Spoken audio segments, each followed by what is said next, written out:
ಎಲ್ಲರಿಗೂ ನಮಸ್ತೆ. ಈ ದಿವಸ ನಾವು ಗೌರ್ಮೆಂಟು ಪ್ರೇಮ್ ಹೆಲ್ತ್ ಸೆಂಟರ್ನಲ್ಲಿ ಒಂದು ಪೇ ಆ್ಯಂಡ್ ಯೂಸ್ ಟಾಯ್ಲೆಟ್ ಶೌಚಾಲಯ ಕೆಲಸ ಪ್ರಾರಂಭ ಮಾಡಿದ್ದೀವಿ. ಇವರು ಮೊನ್ನೆ ಒಂದು 20 ದಿವಸ ಬ್ಯಾಕು ನನ್ನ ಹತ್ರ ಮತ್ತು ಸಂಬಂಧಪಟ್ಟ ವಾರ್ಡ್ ಫಯಾಜಣ್ಣ ಹತ್ರ ಎಲ್ಲರೂ ನಮ್ಮ ಶಾಸಕರ ಹತ್ರ ಎಲ್ಲರ ಹತ್ರ ಹೋಗಿದ್ರು.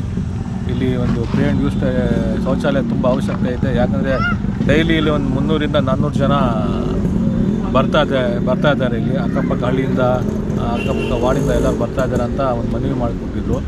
ಅದಕ್ಕೆ ಆ ಮನವಿಗೆ ನಮ್ಮ ಶಾಸಕರು ನಮಗೆ ಕರೆಸಿ ಹೇಳಿ ಬೇಗ ಕೆಲಸ ಸ್ಟಾರ್ಟ್ ಮಾಡಿ ಅಂತ ಹೇಳಿದರು.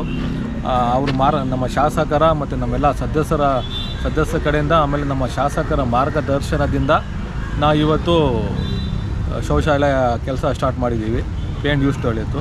ಆಮೇಲೆ ಇಲ್ಲಿ ಒಂದು ಫುಡ್ ಕೋರ್ಟ್ ಬೇರೆ ಆಗ್ತಾಯಿದೆ. ಇದೇ ರೋಡಲ್ಲಿ ಒಂದು ಫುಡ್ ಕೋರ್ಟ್ಗೆ ನಾವು ಟೆಂಡರ್ ಕರೀತಾ ಇದ್ದೀವಿ. ಎಲ್ಲರಿಗೂ ಅನುಕೂಲ ಆಗುತ್ತೆ. ಆಗೋಸ್ಕರ ನಾವು ಮಾಡ್ತಾಯಿದ್ದೀವಿ, ಎಲ್ಲರ ಸಹಕಾರದಿಂದ ಮಾಡ್ತಾಯಿದ್ದೀವಿ. ಎಲ್ಲರಿಗೂ ನಮಸ್ಕಾರ.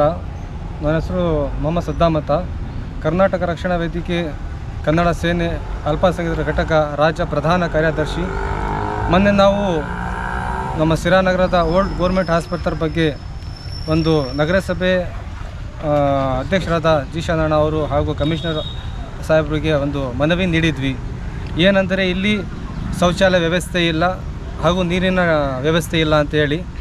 ಆಗ ನಮ್ಮ ಪ್ರೆಸಿಡೆಂಟಾದ ಜಿ ಶಾನಣ್ಣ ಅವರು ನಮಗೆ ಮಾತು ಕೊಟ್ಟಿದ್ದರು, 15 ದಿನ ಒಳಗಡೆ ನಾವು ಒಂದು ಶೌಚಾಲಯ ಹಾಗೂ ನೀರಿನ ವ್ಯವಸ್ಥೆ ಕಟ್ಟಡ ಮಾಡಿಸ್ಕೊಡ್ತೀವಿ ಅಂತೇಳಿ. ಅವರು ಆಲೆ ಬಂದು ಇವತ್ತಿಗೆ 16ನೇ ದಿನ ಬಂದು ಆಲೆ ಕೆಲಸವನ್ನು ಶುರು ಮಾಡ್ತಿದ್ದಾರೆ. ಆದಷ್ಟು ಬೇಗ ನಮಗೆ ಕಟ್ಟಡ ಮಾಡಿಸ್ಕೊಡ್ತೀವಿ ಅಂತ ಹೇಳಿದ್ದಾರೆ. ಅದಕ್ಕೆ ನಾವು ಅವರಿಗೆ ಧನ್ಯವಾದ ಹೇಳ್ತೀವಿ. ಮತ್ತು ಇದಾದಮೇಲೆ ಈಗ ಹೊಸ ಬಿಲ್ಡಿಂಗಾಗೋಸ್ಕರ ನಾವು ಶಾಸಕರಿಗೆ TB ಜಯಚಂದ್ರ ಸಾಹೇಬ್ರಿಗೂ ಕೂಡ ಮನವಿ ನೀಡಿದ್ದೀವಿ.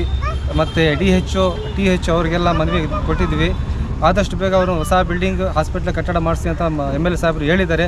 ಅದಕ್ಕೂ ತಾವು ಸ್ವಲ್ಪ ಗಮನ ಕೊಟ್ಟು ಸಾರ್ವಜನಿಕರಿಗೆ ಅನುಕೂಲ ಆಗೋ ಅಂಥ ಒಂದು ಸೌಲಭ್ಯನ ಮಾಡಿಕೊಡ್ಬೇಕು ಅಂತ ಹೇಳ್ತೀನಿ.